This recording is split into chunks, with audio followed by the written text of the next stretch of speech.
Hello, welcome back to poker academy. कल हमने बात की थी 25 MCQ related to foundation engineering part 1 में। आज हम बात करेंगे पार्ट 2 फाउंडेशन इंजीनियरिंग के ही 25 क्वेश्चंस हम बात करेंगे।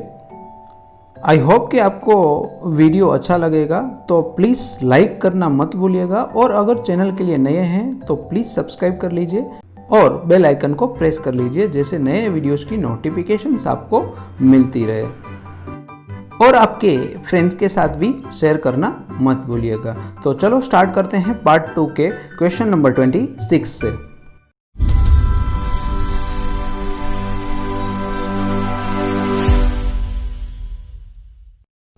Question number 26.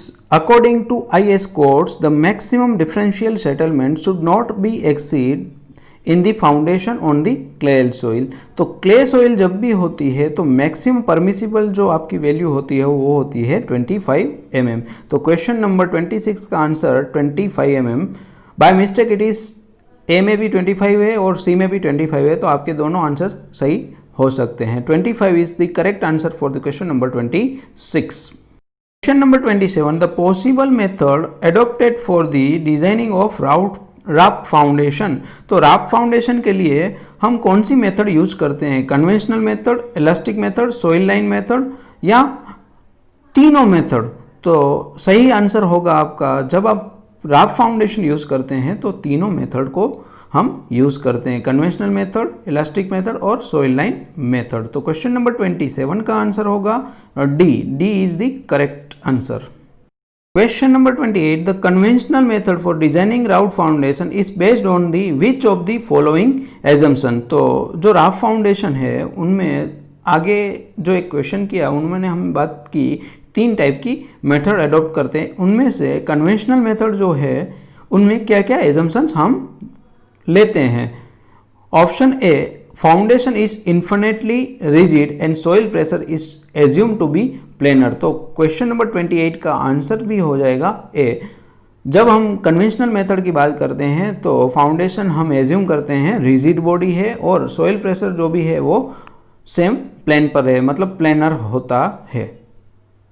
Question number 29. The actual reinforcement provided should be of that work out theoretical by conventional method.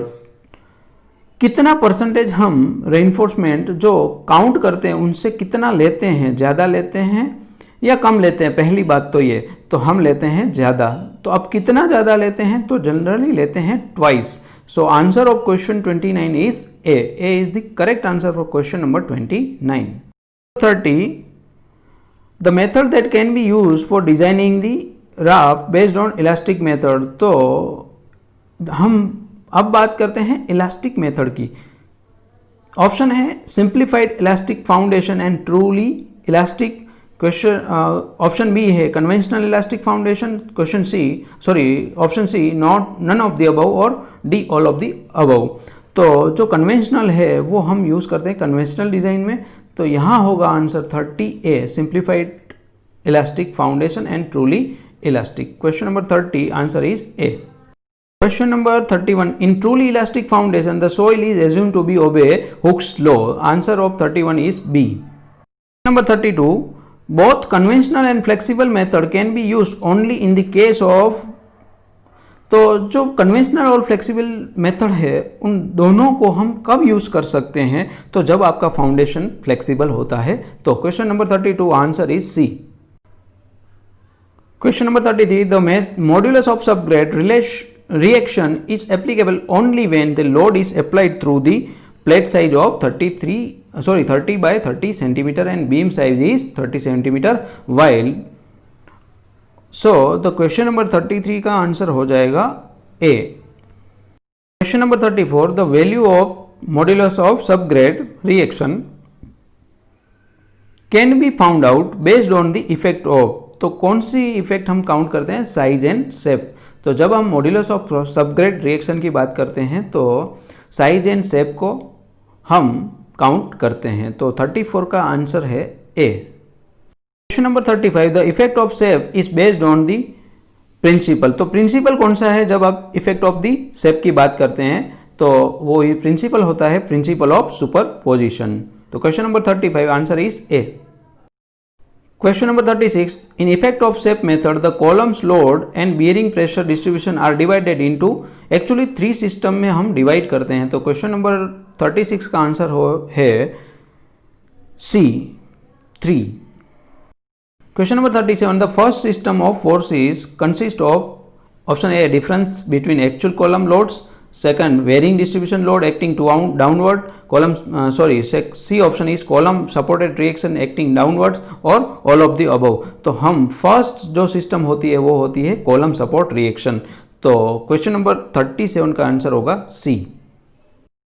Question number 38. The resultant earth pressure at any point of a raft is considered to be, हम use करते हैं W plus MW क्योंकि जो wait होता है वो तो constant होता है, बट जो प्रेशर वैल्यू होती है वो कांस्टेंट नहीं होती है, वेरिएबल होती है। तो जो प्रेशर कंपोनेंट है वो हम एज्यूम करते हैं M इंटू W। सो MW हम ऐड करते हैं due to the pressure condition. So the question number 38 answer is A. Question number 39. The art of driving piles into ground was first established by Romans. तो question number 39 answer is B. Number 40. Based on the foundation, piles can be classified into following types: 4 number, 6 number, 8 number और 3 number। तो जो friction pile and bearing pile जो होती हैं वो कुल मिलाकर 8 टाइप की होती हैं। तो क्वेश्चन नंबर 40 का आंसर होगा सी।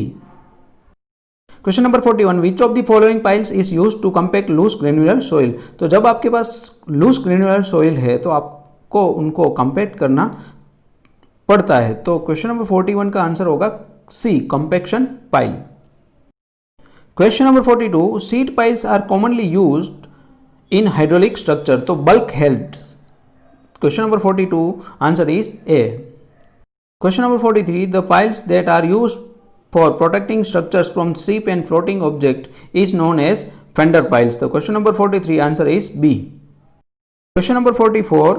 Modern pile driving method was first invented by the Naismith. The question number 44 answer is B. Question number 45. The precast concrete piles are generally used for maximum design load of about 80 tons। तो question number 45 का आपको answer याद करना होगा। 80 turns maximum load के लिए हम design करते हैं। तो answer D. Question number 46. Cast in situ piles may be classified to in the following classes। तो जब आप बात करते हो cast in situ piles, they are classified generally in 2 classes।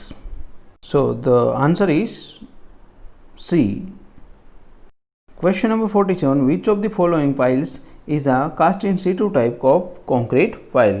तो नीचे जो ऑप्शन दिए हैं उनमें से कौन से पाइल आपकी कास्ट इन सिटू टाइप है। तो 47 का आंसर होगा Raymond standard pile. Question number 47 answer is B. Question number 48. Composite pile are suitable for the, कौन सी कंडीशन में आपको सुटेबल होंगे कंपोजिट पाइल। तो जनरली जब आप वाटर टेबल की बात करते हैं, project above the water table, वहाँ पे ज़्यादातर आपको पाइल्स काम आते हैं। नंबर 48 का आंसर होगा आपका B. Question number 49. Piles are commonly driven into ground by means of special device called. तो उनको हम बोलते हैं pile driver and hammer. Question number 49 answer is A. Question number 50. The type of hammer used in driving piles are known as drop hammer, diesel hammer, vibratory hammer और all of the above. तो ये तीनों ऊपर के type है, ए, B and सी, तीनों हम use करते हैं ड्राइविंग पाइल्स के लिए। तो क्वेश्चन नंबर 50 का आंसर होगा डी। थे फाउंडेशन इंजीनियरिंग के 26 to 50 क्वेश्चन। तो पार्ट 1 एंड पार्ट 2 कंप्लीट कर चुके हैं हम। आई होप कि आपको अच्छा लग रहा होगा लेक्चर। तो प्लीज़ लाइक करना मत भूलिएगा और चैनल को सब्सक्राइब नहीं किया है तो प्लीज़ सब्सक्राइब कर लीजिए और अपने फ्रेंड्स के साथ शेयर कर लीजिए। Thank you so much for watching.